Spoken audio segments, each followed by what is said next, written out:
여러분,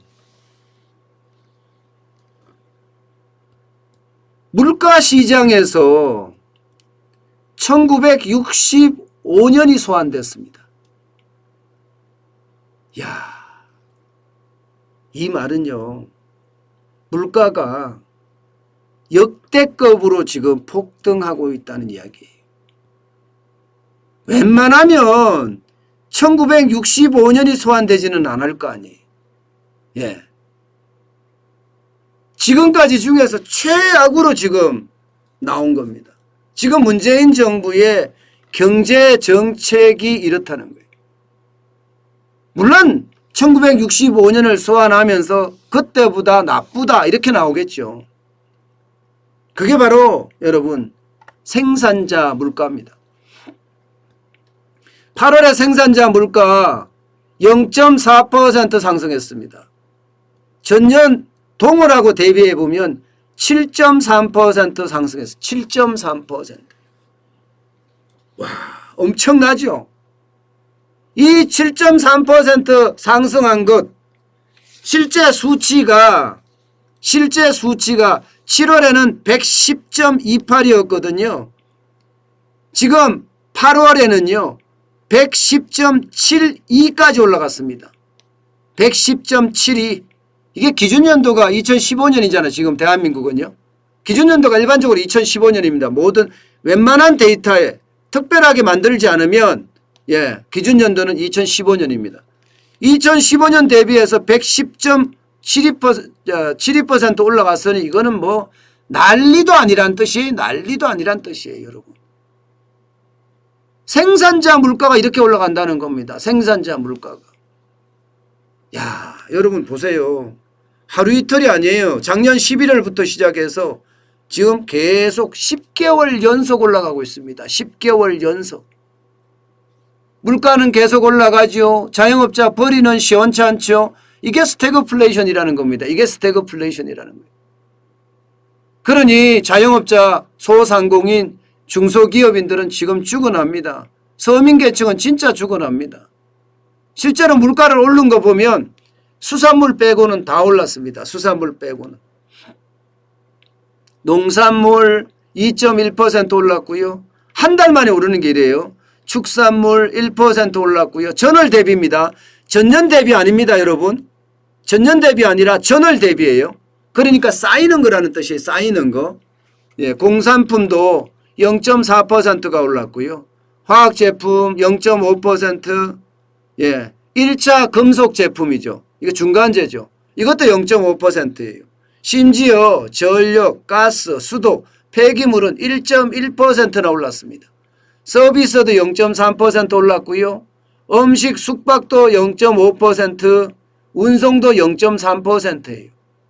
이게 여러분 제가 지금 말씀드리는 것은 전월 대비예요. 예를 들어 전년 대비를 한다 이러면 상황이 굉장히 심각해집니다. 예를 들어 시금치 전년 대비해 보면요 86% 올랐어요. 86%.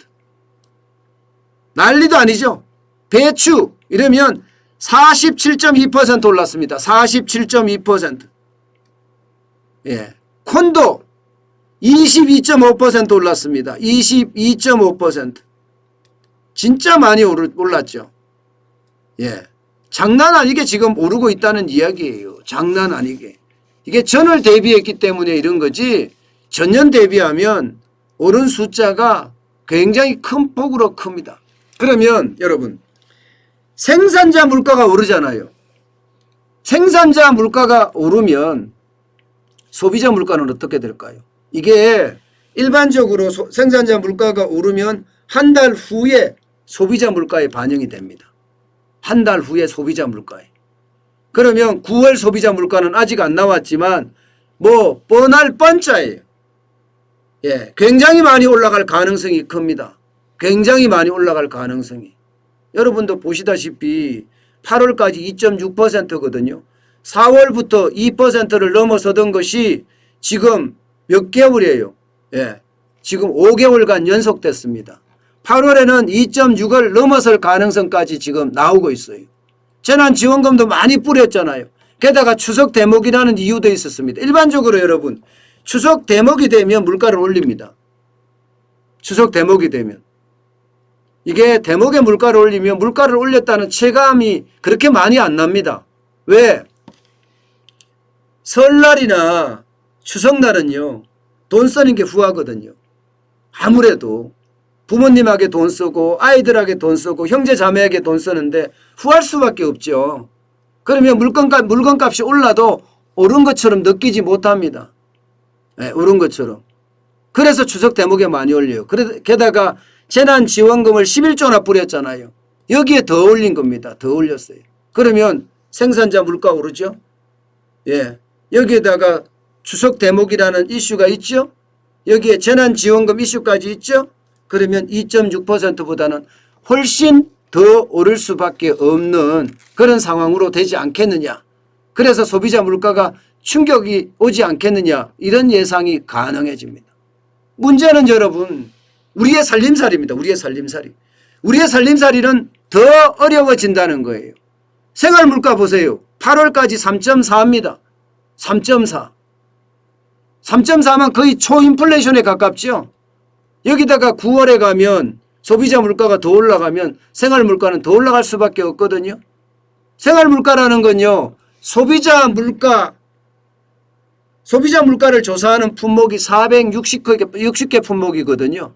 그 중에 생활하고 밀접한 관계가 있는 146개 품목을 별도로 빼서 그 품목의 물가 상승률을 조사했더니 3.4가 되는 거예요.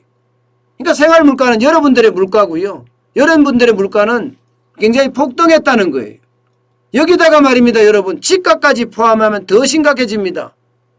집값까지 포함하면. 지금 집값까지 포함하면 소비자 물가가 2.6%일 때 2% 더 올라갈 수 있다고 하거든요. 그럼 4.6%가 돼요. 만약에 생활 물가 3.4%하고 2%를 계산한다면 생활 물가는 5.4%. 그러면 여러분 초인플레이션 맞죠? 초인플레이션. 그러니까 지금 여러분 물가는 이런 식이든 저런 식이든 지금 제가 시장에서 보는 시각에서는 지금 벌써 우리는 초인플레이션 시대에 접어들었습니다.